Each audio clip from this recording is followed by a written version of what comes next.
اسعد محمود. بسم اللہ الرحمن الرحیم.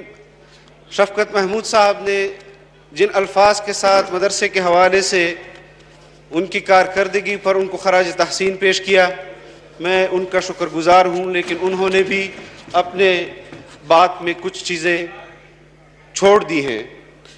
دیکھیں شفقت صاحب، پاکستان میں مدارس دنیا بھر کے اندر سب سے زیادہ حفاظ تیار کرنے والے مدارس ہیں.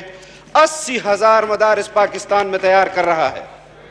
1.25 لاکھ کے قریب قرآن و حدیث کے معلم تیار کر رہا ہے، جن میں طلباء اور طالبات ہیں.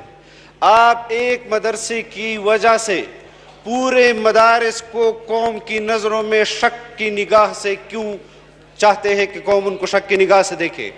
اگر کوئی شخص اس قسم کے جرم کا مرتکب ہے، جو کہ میں سمجھتا ہوں کہ نہیں دکھا سکتے، شہریار فریدی نے غلط بیانی کی ہے، اس ایک شخص کو منظر عام پر لایا جائے، وفاق المدارس سے رابطہ کیا جائے، تنظیمات مدارس دینیہ سے رابطہ کیا جائے، ان کے زیر اہتمام جتنے مدارس ہیں، اگر ایسی کوئی بات ہے تو ہم ان کو خود منظر عام پر لائیں گے. لیکن اس طرح مطلق طور پر کسی ایک کا نام لے کر سارے مدارس کو نشانہ بنانا، یہ کسی قسم کا بھی جو